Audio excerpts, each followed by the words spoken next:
Alright, there's a video for 3HT about exercise 64. This exercise says that Eleanor rolls a standard dice and a tetrahedron dice. And here they use the word dice and here they use the word die, so that's kind of weird. With a tetrahedron dice, you can roll 1, 2, 3 or 4, so you cannot roll 5 or 6.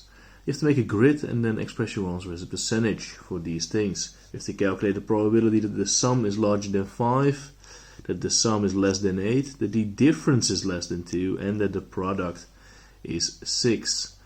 Alright, so let's take a look. If you have a standard schedule, here I made a standard one for 6 by 6. If you have a tetrahedron, that means that you only have 4 sides, so this we can ignore. Okay, if you make a question like this, then I would recommend that you have some colors, because that makes it a little easier, and I'll show you why. The first question, question A, is the probability that the sum is larger than 5. And I like to use the larger than and smaller than symbol, because then you have to write down less.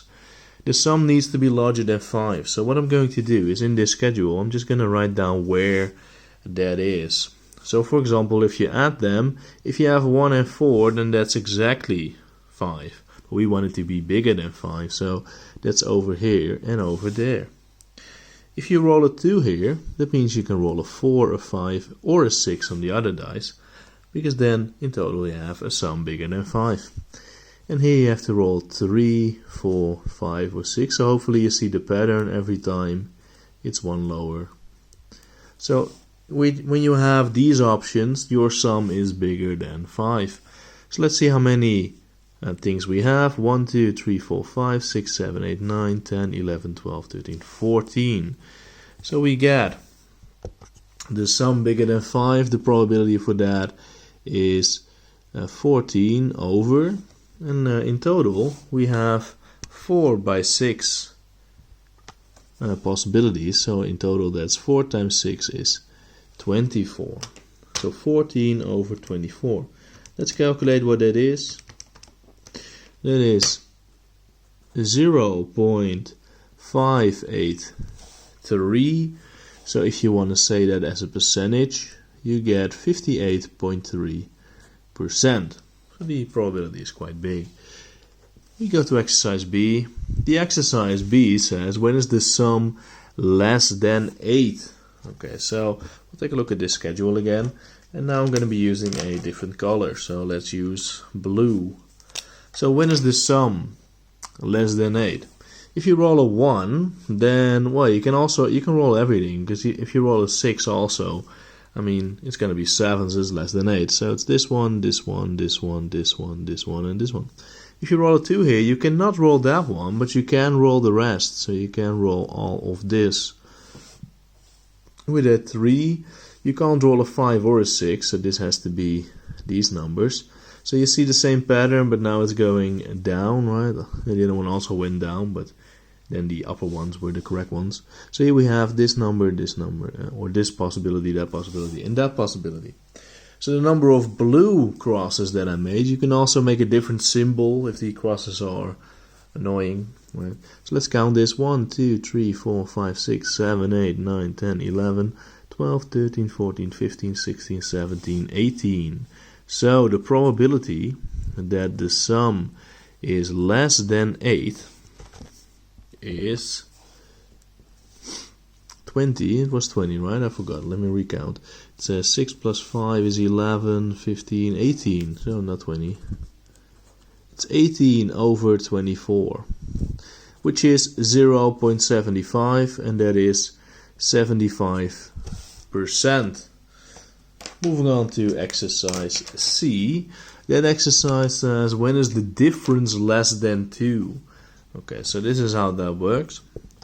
If you roll a 1 on one dice and a 1 on the other dice, then the difference is 0. So this would be correct. And let's make a different symbol now. I'm going to make a circle. If you have 1 and 2, the difference is 1, and that's still less than 2.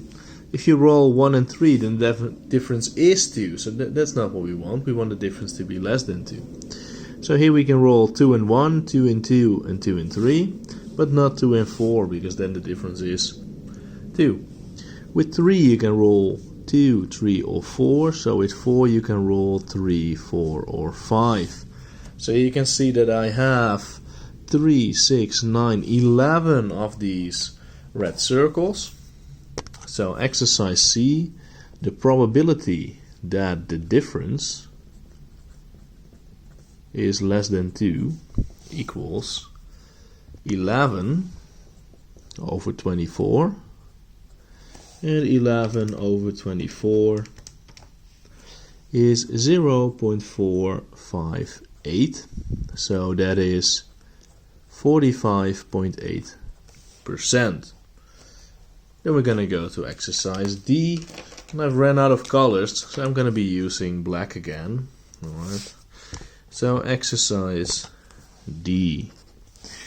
In the book they tell us that we want to calculate where the product is 6.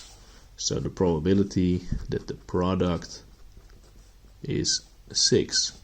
So the product means times, so let's see where we have that.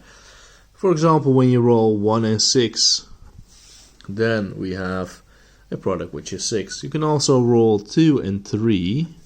You can also roll 3 and 2. And you cannot roll 4 and something. So these are the 3 things that we have. So the probability that the product is 6 is 3 over 24. And 3 over 24 is 0.125. So that is 12.5%. So this was the explanation for exercise 64. Thank you for watching. I'll see you next time. Bye bye.